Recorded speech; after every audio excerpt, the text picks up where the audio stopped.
नमस्कार दोस्तों, मैं हूं नीरज और आपकी अपनी कक्षा में स्वागत है।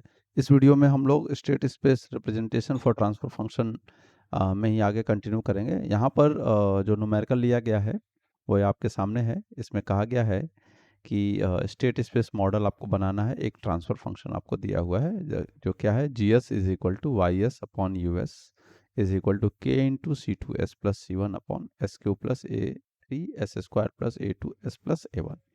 ये एक ट्रांसफर फंक्शन दिया है ना, कोई भी ट्रांसफर फंक्शन दिया हो सकता है। अब पिछले न्यूमेरिकल में और इस न्यूमेरिकल में डिफरेंस ये है, पिछला न्यूमेरिकल कहने का है कि जो इससे पहले मैंने वीडियो अपलोड किया था वहाँ पे तो इसमें डिफरेंस इतना है कि पिछले न्यूमेरिकल में आपको जीरोस नहीं थे, यानी कि न्यूमरेटर में एस का कोई भी टर्म नहीं था। यहाँ पर आपका क्या है, न्यूमरेटर में भी एस का टर्म है। तो इसमें और पिछले न्यूमेरिकल में सिर्फ डिफरेंस क्या है ये आप समझ लें, और उसके बाद हम उसको बड़े आराम से कर सकते हैं। तो ध्यान रखना है, पिछले में आपको जीरोस नहीं थे, यहाँ पे आपको जीरोस मिल रहे हैं। तो ऐसे केस में आपको क्या करना होगा, आपको ट्रांसफर फंक्शन को थोड़ा अलग तरीके से लिखना होगा।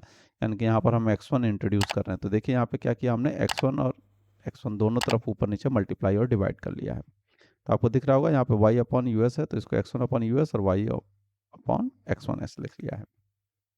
इज इक्वल टू जो भी आपका आर एच एस में था वो एज इट इज लिख लिया जाएगा। अब हम यहाँ पे क्या कर रहे हैं, जो ये टर्म है x1 upon U S is equal to this, ये वैल्यू एज्यूम कर ले रहे हैं। तो ये हमने कर लिया। फिर इसके बाद क्या किया, क्रॉस मल्टीप्लाई कर दिया। क्रॉस मल्टीप्लाई करने के बाद अब आप सोचेंगे कि ये टर्म का क्या होगा, ये जो दूसरा वाला टर्म है, तो ये टर्म को भी आगे हम लोग अभी सॉल्व करेंगे। इस टर्म को हम लोग ये वाला पूरा टर्म यानी कि सी two into S plus C one assume करेंगे। तो सबसे पहले हम लोग पहले वाले टर्म को करते हैं। तो क्रॉस मल्टीप्लाई एक बार आपने कर लिया, फिर इसको इन्वर्स ले लेंगे। तो यहाँ पर वैसे भी जब आप इसको मल्टीप्लाई करोगे तो आपको क्या मिलेगा, x1 s into S cube plus A three S square into x1 s plus A two S into x1 s plus A one into x1 s is equal to K U S. ये value आपको मिलेगी के U S. तो यही इसी का जब आप इन्वर्स लाप्लास लेंगे तो ये टर्म आ जाएगा यहाँ पे, ट्रिपल डिफरेंशियल हो जाएगा x1 का, फिर यहाँ पे A three into double differentiation of x1 t आ जाएगा। फिर उसके बाद ए टू इंटू यहाँ पे s का टर्म है, या कह सकते हैं कि यहाँ पर s का टर्म है, तो s का टर्म है तो हमको क्या मिलेगा, A two into x1 t plus यहाँ पर कुछ नहीं है, कोई s का टर्म नहीं है, तो क्या मिल जाएगा हमको, A one into x1 t is equal to K U T. तो ये हमको एक टर्म मिल गया। अब इसी को क्या किया गया है, थोड़ा सा अरेंज कर लिया गया, यानी कि x1t की वैल्यू निकाल ली गई है अलग से। तो x1t की निकालेंगे तो ये जितने भी ये वाला टर्म है a1 a2 a3 का, ये सारे के सारे कहाँ चले जाएंगे, आपके राइट हैंड साइड पे चले जाएंगे। तो इधर प्लस थे तो इस तरफ क्या हो जाएंगे, आपके नेगेटिव हो जाएंगे। अब इसके बाद क्या किया गया, एज्यूम किया गया, जैसे हम लोग और न्यूमेरिकल्स में करते आए हैं। तो यहाँ पे आप देखिए ध्यान से क्या किया है, x1 is equal to x2। पहले टर्म में हम लोग नॉर्मली जो है x1 एज्यूम करते थे, x1 समथिंग y के टर्म में होता था, y is equal to x1 लिखते थे। लेकिन यहाँ पर अच्छी बात क्या है कि यहाँ x1 के टर्म में ही है, तो हमको x1 एज्यूम करने की आवश्यकता नहीं है। सीधे हम क्या करेंगे, x2 एज्यूम करेंगे। तो x2 की वैल्यू x1 डॉट के बराबर हो गई।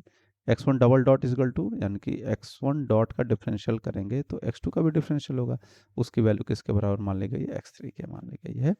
फिर इसके बाद क्या है, x1 का ट्रिपल डिफरेंशियल करेंगे तो वो क्या हो जाएगा, x3 का डॉट आ जाएगा। अब इन्हीं तीनों इक्वेशंस को एक तरफ से कह सकते हैं कि दोबारा से लिखा गया है। दोबारा से लिखने का मतलब, पहली और दूसरी इक्वेशन देखिए, x1 dot is equal to x2 लिख लिया, x2 dot is equal to यानी कि इतना हिस्सा उठा लिया, और यहाँ पर क्या है, x1 triple dot is equal to x3 dot है, तो यानी कि हम x3 डॉट की वैल्यू x1 ट्रिपल डॉट के बराबर लिख सकते हैं, और x1 ट्रिपल डॉट की जो वैल्यू है वो हमारी ये वैल्यू ऑलरेडी आपको दी गई है। तो ये आपने यहाँ पे लिख लिया। यहाँ पे बार बार जो टी लिख रहे थे वो नहीं लिखा है, आप चाहें तो लिख भी सकते हैं, उसमें कोई दिक्कत नहीं है। अब इसी को मैट्रिक्स के फॉर्म में रिप्रेजेंट कर लिया गया है। तो मैट्रिक्स के फॉर्म में जब आप रिप्रेजेंट कर रहे हैं तो आप देखिए x1 x2 x3 डॉट में आ गया, और यहाँ पे आपका x2 का टर्म है तो इसलिए 0 1 0 लिख दिया गया है। अब इसी इक्वेशन को हम लोग चाहते तो ऐसे लिख सकते थे ना, इसको लिख सकते थे 0x1 plus 1 into x2 plus 0 into x3, तो वही ये टर्म है 0 1 0, उसका दूसरे में x3 है तो 0 0 1 आ जाएगा। और यहाँ पर आप देखेंगे तो -a1 -a2 -a3, ये टर्म आ गए तीनों टर्म। उसके बाद यहाँ x1 x2 और x3 आ गया, और फिर ut के साथ में देखेंगे तो पहले इक्वेशन में ut नहीं है तो इसलिए 0 आ गया, इससे दूसरी इक्वेशन में भी यूटी नहीं है तो यहाँ पे भी 0 आ गया, तीसरी इक्वेशन में यूटी है और के टाइम्स है इसलिए यहाँ पे के लिख लिया गया है। तो इस तरीके से आपको एक पहली इक्वेशन मिल जाती है। अब दूसरा एक और टर्म अभी छूट गया था हम लोगों से, जो हम लोगों ने बताया था कि नीचे डिस्कस करेंगे, तो जो क्या है Y S upon X one S is equal to C two S plus C one.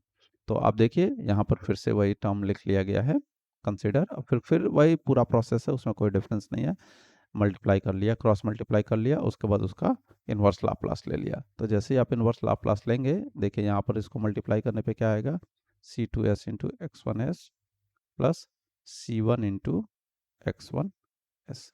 तो ये टर्म था। अब इसका जब इन्वर्स लाप्लास लोगे तो आपको क्या मिल जाएगा, Y T into Y T into यहाँ पर आपको मिलेगा, जब इसका करेंगे तो आएगा C two into X one dot plus C one into X one T, ये मिलेगा। तो एक्स वन डॉट को हम लोग ऑलरेडी पता है क्या लिखा जाता है, एक्स टू लिखा जाता है। तो इसलिए जो है यहाँ पर जो लिखा गया है वो ये टर्म क्या है, एक्स टू है। यानी कि इस एक्स वन को हम क्या लिख सकते हैं, एक्स टू से रिप्रेजेंट कर सकते हैं। यानी कि ये इक्वेशन जो है बन जाएगी C two into X two plus C one into X one. तो वही ये टर्म यहाँ पे लिखा गया है।